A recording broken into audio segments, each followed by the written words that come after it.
Assalamualaikum warahmatullahi wabarakatuh. Kembali lagi ke channel Dunia Mistis FM. Kali ini saya akan membawakan sebuah kisah yang berjudul Mati dalam Rajutan Kain Kafan. Sebelum masuk ke ceritanya, jangan lupa like, komen, dan subscribe dulu, dan nyalakan lonceng notifikasinya, agar tidak ketinggalan cerita-cerita berikutnya. Oke teman-teman, mau tahu seperti apa kisahnya? Langsung saja masuk ke ceritanya.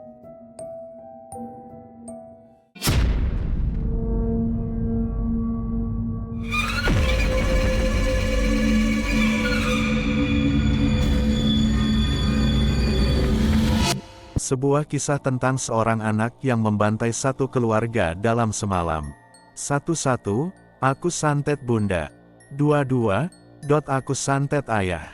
3. Santet kakek nenek. 1, 2, 3. Aku bahagia. Begitulah nyanyian yang sering Risma nyanyikan ketika sedang merajut boneka kafan. Hal itu setidaknya mampu membuatnya sedikit tenang. Nduk, makannya sudah siap. Yuk, makan dulu, panggil Ratna dari ruang makan. Tapi tak ada sahutan dari anaknya. Ratna lalu meninggalkan ruang makan, mencari anaknya di kamar. Agar lauk yang baru saja ia goreng masih hangat ketika dimakan. Ratna sampai di depan pintu kamar, ia mengetuk sebelum membukanya. Lagi bikin apa, Nduk? Tanya Ratna. Ia berdiri di belakang anaknya yang sedang duduk di kursi jahit. Sang anak diam saja, tak menanggapi pertanyaan ibunya. Ibu udah goreng lauknya, yuk makan dulu, keburu dingin nanti. Lanjutnya sembari menunduk di samping anaknya, menatapnya teduh. Risma, anak perempuan satu-satunya, ia lalu menoleh ke arah Ratna, tersenyum damai. Sebentar lagi ya, Bu, ini sudah mau selesai.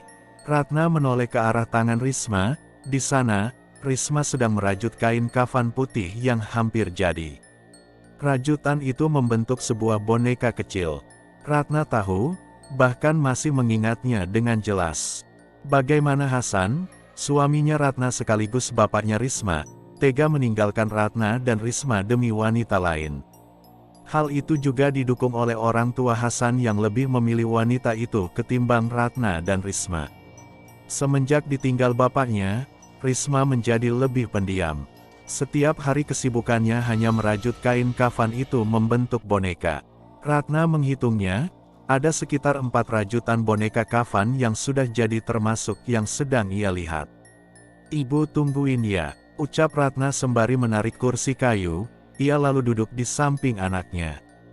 Tak lama setelah itu, Risma bangkit, ia berjalan ke arah lemari kayu yang ada di sebelah meja jahit, membukanya dan meletakkan rajutan boneka kafan itu di dalam lemari. Sebelum beranjak, Risma menatap barisan boneka kafan sembari berucap lirih. Aku benci sama kalian semua. Malam itu sepulang jam kerja, bertepatan dengan malam Selasa Kliwon, jalanan terlihat sepi dan lenggang. Tepat setelah belokan kedua dan memasuki jalanan korblok, sepeda motor itu melaju dengan perlahan. Sesampainya di ujung jalan, motor itu baru berhenti dan diparkirkan di halaman rumah tak seberapa luas. Risma turun dan berjalan ke arah pintu, mengetuknya dan menunggu pemilik rumah membukanya. Tak lama, pintu dibuka, muncul seraut wajah keriput, Risma masuk ke dalam. Duduk dulu, Nduk, ucap lelaki tua yang Risma kenal dengan nama Mbah Darmo. Risma lalu duduk di karpet warna merah, ia menghadap ke arah Mbah Darmo dengan jarak 1 meja kecil berisi taburan kembang warna-warni dan kepulan asap kemenyan. Tak ada raut ketakutan di wajah Risma, malah yang ada di pikirannya saat itu, bagaimana caranya mempercepat ritual ini, agar semuanya selesai. Apa kamu sudah yakin? Tanya Mbah Darmo memastikan. Risma mengangguk. Syaratnya sudah kamu bawa semua, Nduk. Lanjut Mbah Darmo. Risma membuka tas ransel, mengeluarkan rajutan boneka kafan, foto cetak dan 4 helai rambut. Lalu disambut dengan anggukan kepala Mbah Darmo. Mbah Darmo menatap tajam ke arah Risma. Mbah tanya sekali lagi, apa kamu benar-benar ikhlas? Saya sudah hendak peduli lagi sama mereka, Mbah.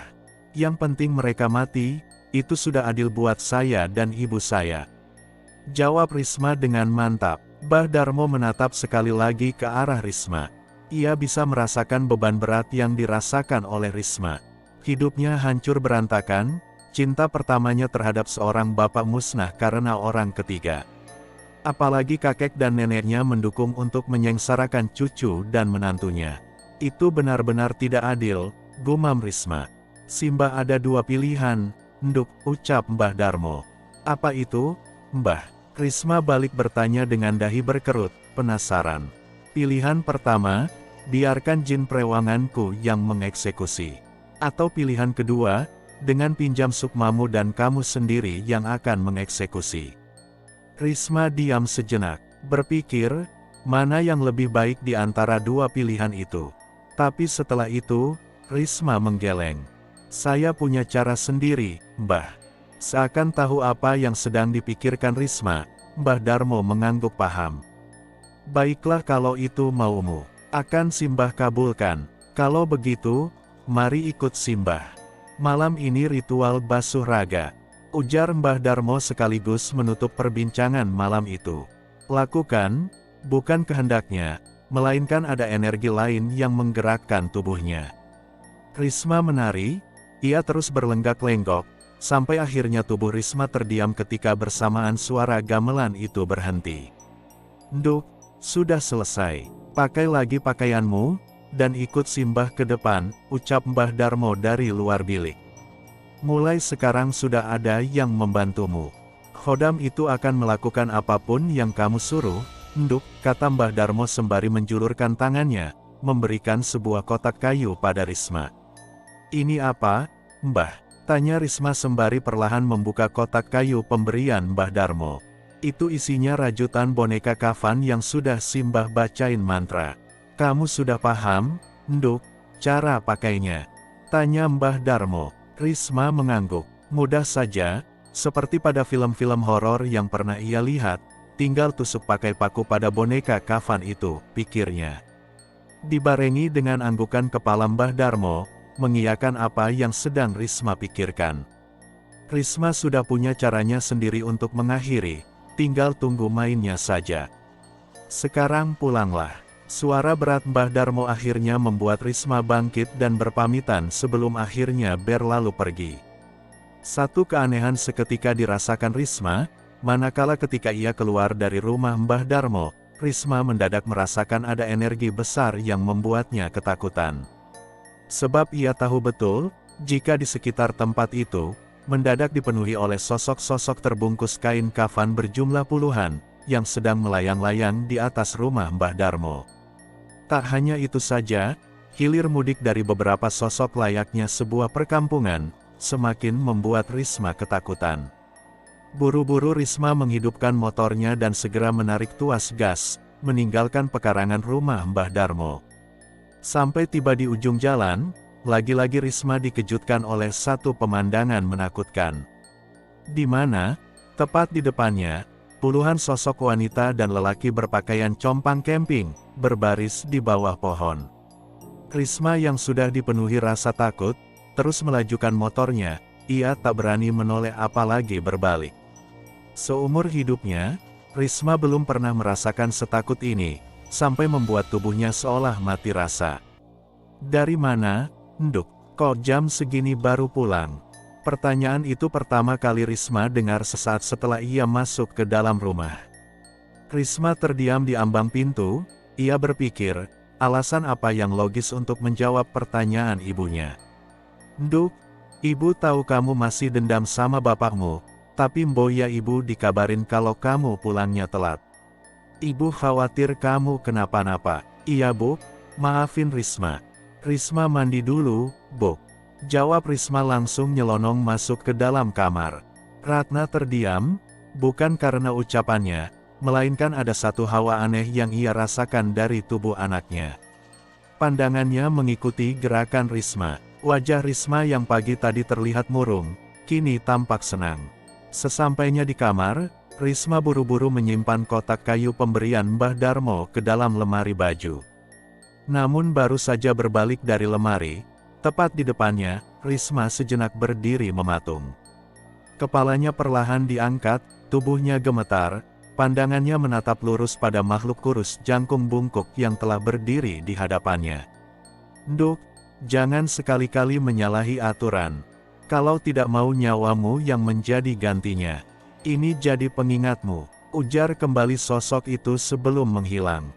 Risma cepat-cepat menuju kasur, menutupi seluruh tubuhnya dengan selimut.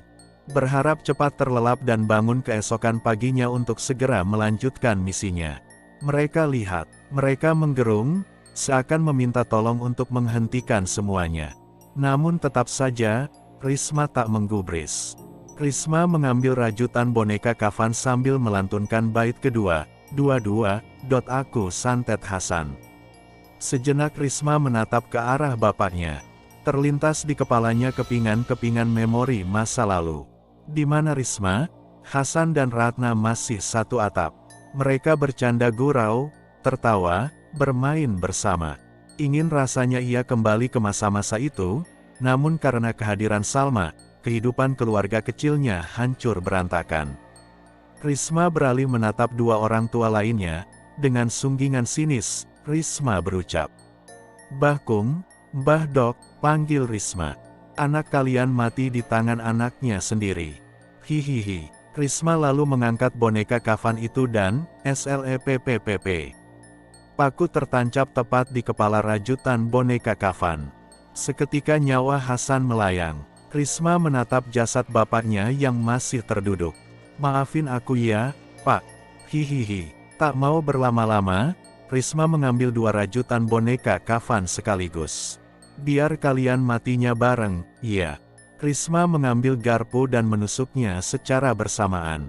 Seketika darah keluar dari mulut dan hidung dua orang tua itu.